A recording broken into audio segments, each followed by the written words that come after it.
My name is Courtney Masterson. I'm an ecologist and owner-operator of Native Lands, LLC, and we work with Friends of the Kaw on habitat restoration along the river.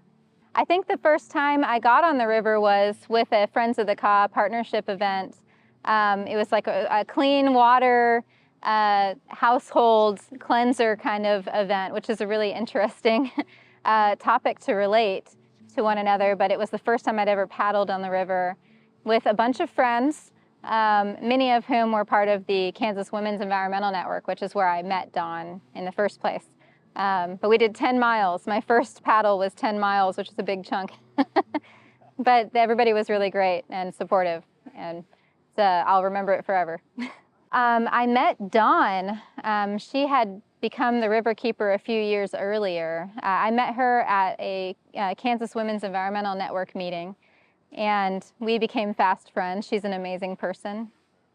And my passion has always been protecting prairies and wild Kansas spaces, and her passion is protecting the river and the water. And we wanted to find a way to work together, and it's embarrassing that it took us a year or so to come up with the idea that the Kansas River is the longest prairie river in the world, the longest grassland river in the world. And I was protecting grasslands for a living, and why don't we do something that serves both of our passions and do projects together? So we started doing a restoration project in Lawrence on the north side of the river, right there around the boat ramp. So we were able to connect people who love rivers and people who love prairies and forests of Kansas together to protect water quality and protect wildlife and wild plants in Kansas. It's really snowballed into an amazing friendship and partnership, and we have many more projects in the works, so hopefully this will keep going on. The main focus really is getting communities reconnected to the native plants and landscapes of Kansas, including the river, and the plants that protect the river. So all of our restoration projects with Friends of the Kaw are volunteer-driven restoration work days open to the public, where we invite everything from students from KU to master gardeners to just folks who live in the neighborhood to come out and learn about the plants that are there that belong and how they provide resources to us and how they protect the river, but also what plants have moved in as we've lost our connection to wild spaces that cause the ecosystems not to function the way that they would have historically. So they no longer protect water quality the way that they would have. So whether they have short roots that don't anchor soil, so it leads to greater erosion issues, or that they don't pick up nutrients the way that our native plants do, or just that they don't provide resources to wildlife the way that our native plants do. We try to remove those non-native plants in the most ecologically sound way that we can and replace them with great diversity of native plants that would have been there historically. And because it's so hard for nerdy plant people to get in connection with the community, it's been a real asset to us to partner with folks who are passionate about water quality. And Friends of the Kaw brings a lot of really passionate water people, thousands of volunteers and really active community members that are putting a lot of elbow grease into protecting the water of the Kansas River. So we're really, obviously, it's a pro. We all win from that partnership, definitely. Native Lands was just we wouldn't be here without Friends of the Kaw, really. I started this business when I was in grad school and continued doing it for a few years. Just on the side, I was too afraid to take it full time. It was our first project with Friends of the Kaw, doing the restoration work in North Lawrence, that gave me the safety net. It was a 2-year grant that we were awarded as a team. When we were awarded that grant, I knew I had 2 years of funding. It gave me the safety net, I guess, to take that step to doing this full time. And so thanks to Friends of the Kaw, we are now going on 5 years of running this business, restoring many acres every year and putting native landscaping projects into people's backyards and city parks, and working with the state to do restoration work.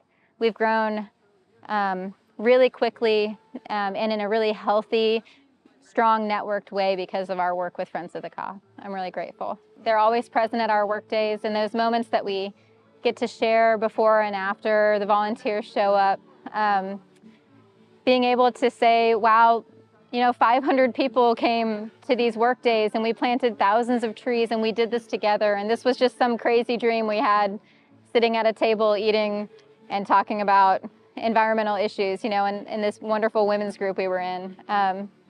But the first tree we ever planted in North Lawrence was a native black cherry tree. And Dawn and I were walking on the trail at the beginning of a work day just a few weeks after we planted it, and we saw caterpillars of a native butterfly.